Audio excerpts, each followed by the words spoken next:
Welcome back to my F1 Championship Edition career mode, round number 15 for the Italian Grand Prix. Last time we had an uncharacteristic strong result in Turkey. Despite my best efforts throughout the entire weekend, I managed P6 in the race, and with 4 rounds remaining in this season, we need to, well, continue that form ideally. We're pretty comfortable in the Drivers' Championship, looking likely we're going to take P9, but we are fighting with Toyota for P5 in the Constructors. So let's see if we can continue this good form into Monza, although given how my straight line speed has been this entire season, this could be a rough one. See, the problem with Monza is it's a difficult track to go fast at. You need to be really confident on the brakes and really nail the turn-ins for corners. And obviously with, well, just this game in general and the auto spin curves, you can't really be confident in any regard on this game. We're going to complete our first lap in Q1. It's going to be P17. It's absolutely diabolical. We're losing to Barrichello, which is quite upsetting. It's a decent starting point given we're in a Toro Rosso, but not exactly a good starting point considering we need to do well this race. And if you thought this next lap was going to be better than the last, we find every single car on the grid blocking my way as we come into Sector 2, and unfortunately my teammate is the victim of myself. Given the swipe at the Williams that follows, fair to say I wasn't too happy about that. So that left us with just one attempt to get through to Q2. So far it's been a decent lap in qualifying. We've gone green in Sector 1, green in Sector 2.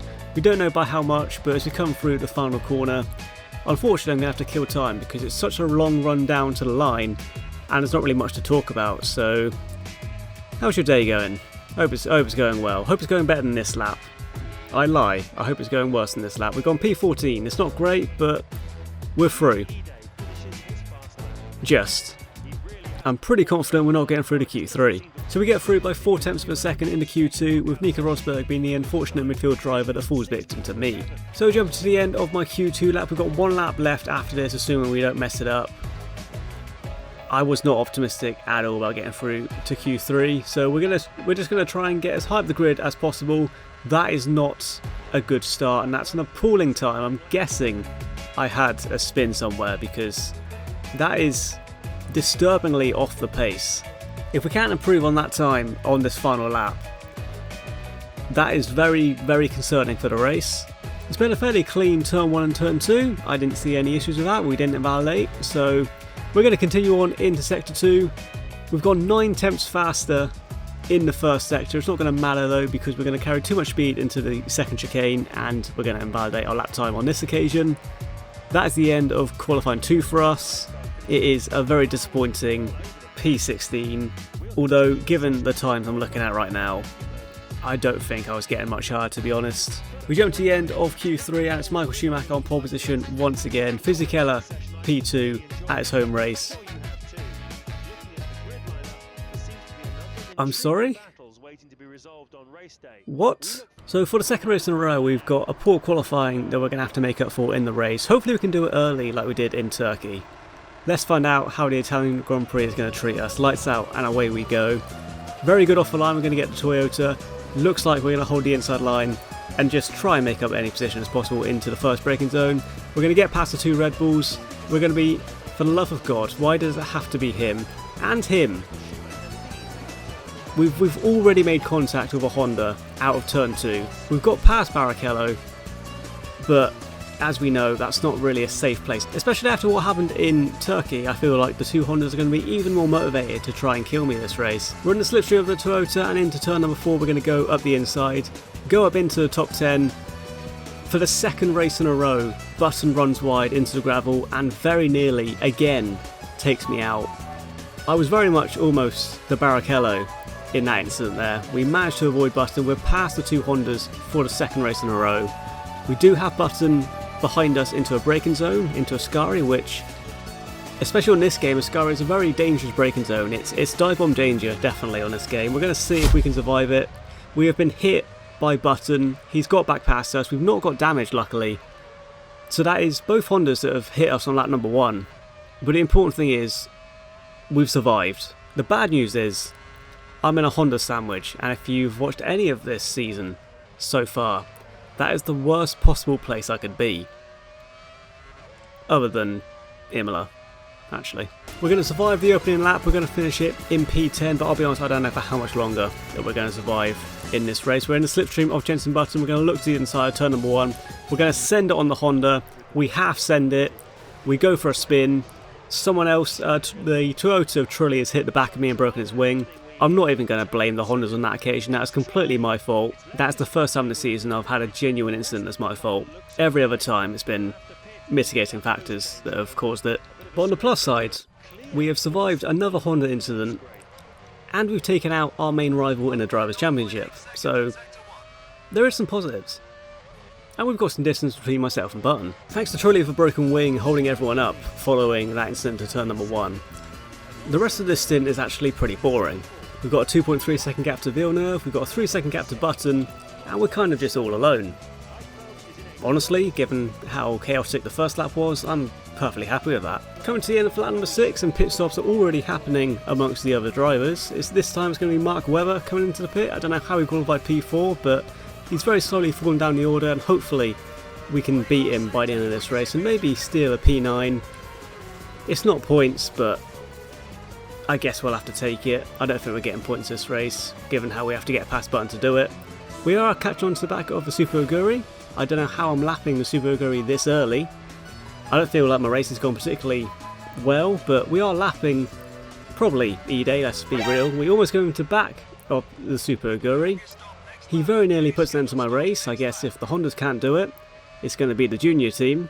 Heading into turn number 6, we've got a oil spill up ahead, so maybe that could be a position for us to gain and we could actually sneak into the points after all. We are going to have to be very cautious of the oil spill because, as we know, they're extremely deadly to everyone that isn't the AI. Jumping a lap ahead, I'm guessing it was a car behind me with a retirement because we've gone up to P8, but it is due to pit stops, not a car retirement. We are once again alone as we come down towards the Ascari. 2.5 seconds behind Heinfeld. We do have a car retirement up ahead. So this is it? After all we've been through.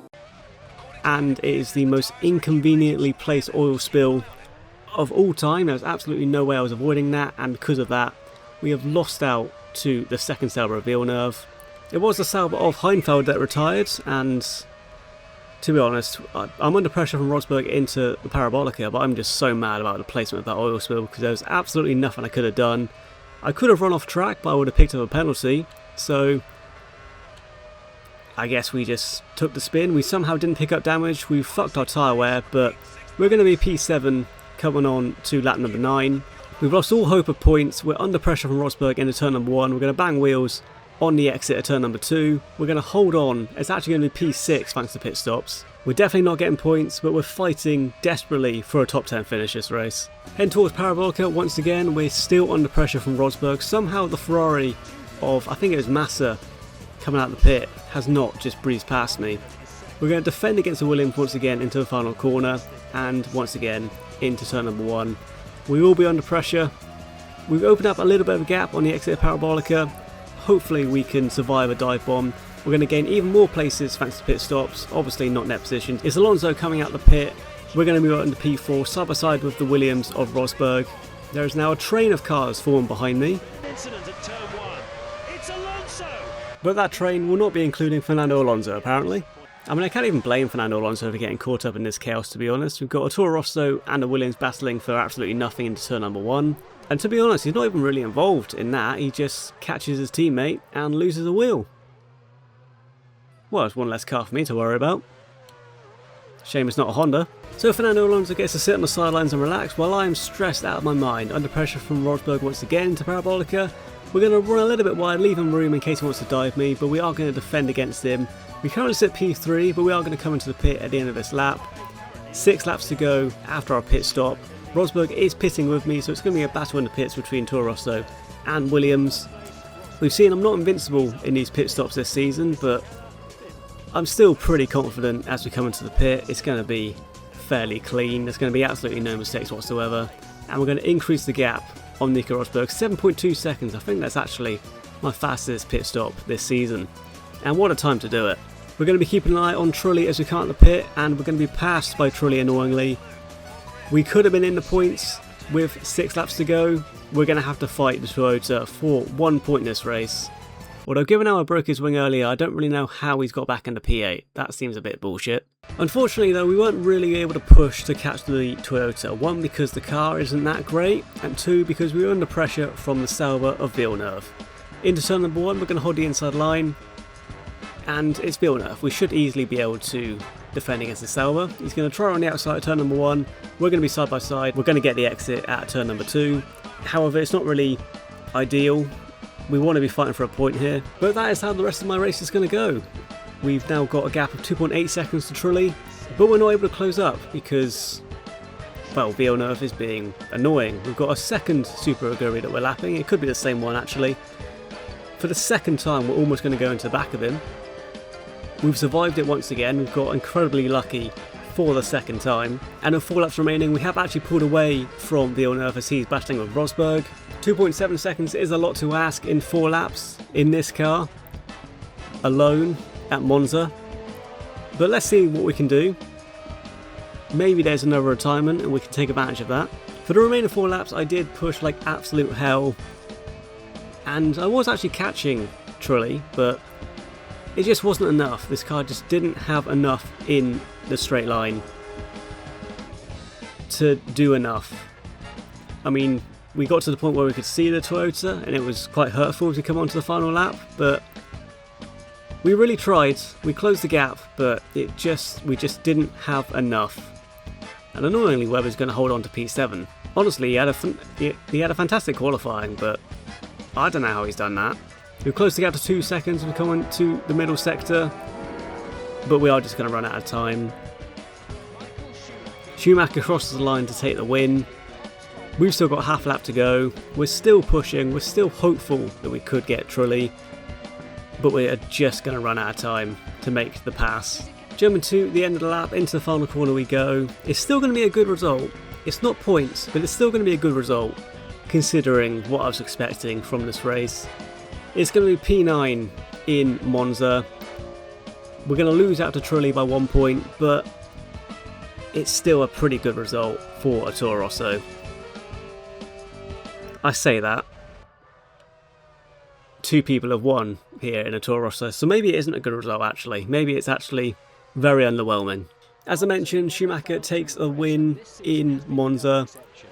Fisichella comes home for P2, a home podium for him, and Massa finally finishes a race in P3, but still loses out to his championship rival Michael Schumacher. And we come home in P9, which I guess you could say is a strong result, but we could have had points had things gone our way slightly. I guess I can't really complain too much after what happened in Turkey. I was very lucky there. In the Drivers' Championship, Schumacher now holds a 10-point lead over Felipe Massa, who looked like he had this championship in the bag very early on, but he's thrown it away so many times this season. Trulli closes up to us by 1 point, but with a 7-point lead with 3 races to go, I think we should be able to hold on. That being said, I'm not opposed to maybe 1 more points finish this season, just to cement that P9.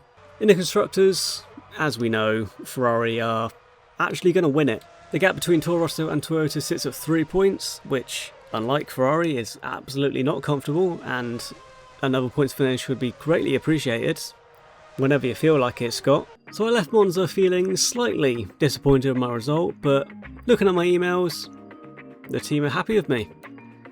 Honestly, given what I've done for them this season, they better be. We do get confirmation that Ferrari have won the Constructors, and they do it in Monza rather fittingly. They've been absolutely dominant this season, or at least one of their drivers has at one given time. Massa had a strong start to the season, and he's had an absolutely catastrophic end to the season. But they are champions nonetheless. So that just leaves the Drivers' Championship to be decided, and obviously the fight we're all truly invested in, the fight for P5 in the Constructors. We've got 3 rounds left: China, Japan and Brazil. Now I do actually enjoy one of the remaining races we've got left this season. Unfortunately, it's not China and it's not Japan. So let me know in the comments, am I going to hold on to P5 in the Constructors? I'm saying because Scott Speed's done fuck all, and the only other driver that's actually contributed is Liuzzi, and, well, Helmut Marko sacked him. Are we going to hold on to P5? Where am I going to drive next season? Do I get promoted to Red Bull? Do I become a Ferrari driver since I've won a race this season? I guess put your predictions in for who's going to offer me a drive. Anyone that says Super Guri will be getting banned.